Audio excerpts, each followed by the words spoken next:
ایک غریب آدمی بدو رات کے وقت وہ کہیں بیچارہ صبح سے چلا تھا، مدینے پہنچتے اسے رات ہو گئی. اس نے ڈرتے ہوئے نا خیمہ باہر لگا لیا. جہاں رات ہوئی نا آدھی رات ہو گئی، 1-2 بجے سمجھ لے پہنچا مدینے، تو اس نے باہر نے خیمہ لگا لیا. بیوی اس کی امید سے تھی، بچے کی ولادت کا وقت قریب آ گیا، بیمار ہو گئی. اس نے خیمہ لگایا، بیوی اندر ہے. حضرت عمر فاروق گشت پہ تھے رات کو، ساتھ ایک غلام تھا. حضرت عمر فاروق رضی اللہ تعالیٰ عنہ کہنے لگے وہ آگ جل رہی ہے تھوڑی سی، پتہ کرو کون ہے. تو آپ کا غلام پتہ کرنے گا تو بدو نے ڈانٹ دیا، کہنے لگے جاؤ تمہیں کیوں بتاؤں.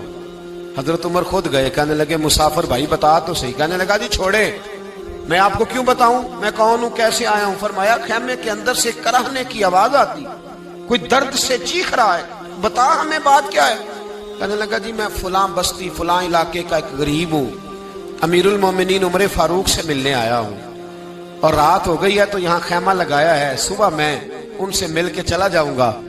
تو رات کو تکلیف دینا پسند نہیں کیا، تو میری بیوی امید سے تھی، اب بچے کی ولادت کا وقت قریب ہے، پاس کوئی نہیں. حضرت عمر کہنے لگے تو ٹھہر میں ابھی آیا. چہرے پہ نقاب ہے، اسے بتایا نہیں میں ہی امیر المومنین. عمر دوڑے گئے، اپنی زوجہ سے کہنے لگے اگر تجھے بہت بڑا اجر مل رہا ہو تو حاصل کرے گی. کہا کروں گی. تو کہنے لگے چل پھر میرے ساتھ، بہت بڑا اجر ہے.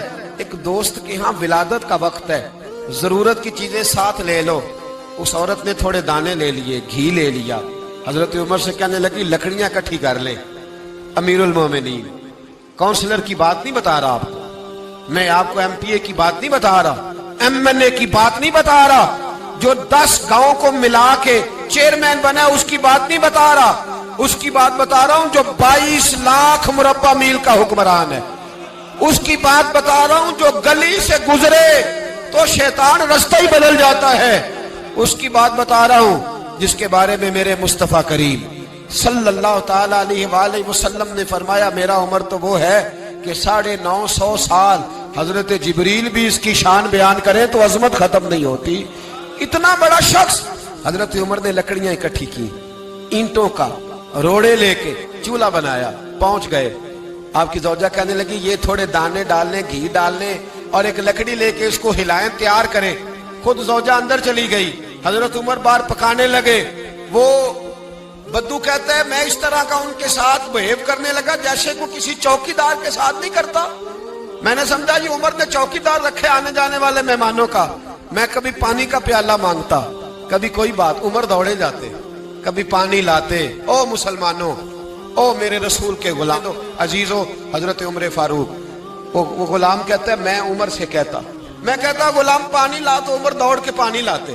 میں کہتا تجھے گھی پکانا بھی آتا ہے، پہلے بھی کبھی پکایا ہے؟ تو عمر فرماتے کوشش تو کر رہا ہوں. میں کہتا پہلے بھی کبھی تیری بیوی نے یہ کام کیا ہے؟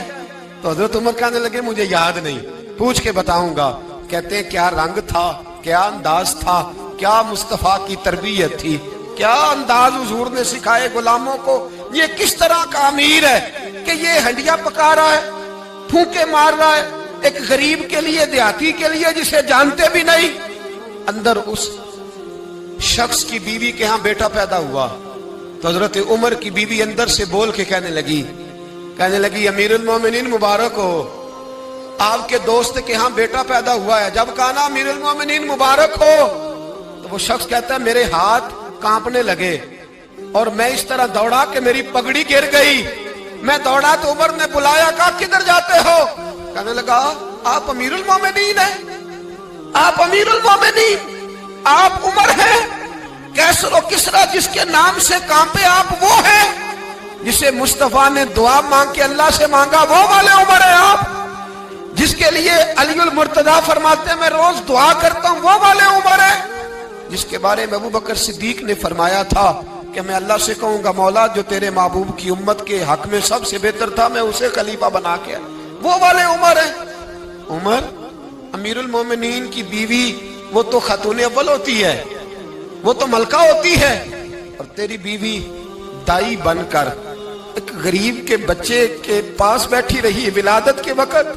عمر امیر المومنین ہو کے تیری داڑھی ساری دھومے سے بھر گئی تو ڈیوٹی کرتا رہا. تو سیدنا عمر رو پڑے اور اس بدو کو سینے سے لگا کے کہنے لگے تجھے پتہ نہیں تو کہاں آیا ہے؟ اس شہر کا پتہ ہے؟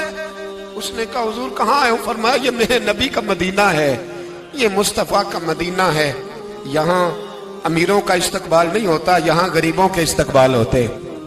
یہاں حضور نے اس اسٹیٹ پہ میرے رسول پاک نے وہ والا رنگ دیا ہے کہ اب غریب سر اٹھا کے جینے لگے ہیں، اب مزدوروں کو عزتیں ملنے لگی ہیں، اب یتیموں نے سر اٹھا لیا ہے کہ ہمارا کوئی سننے والا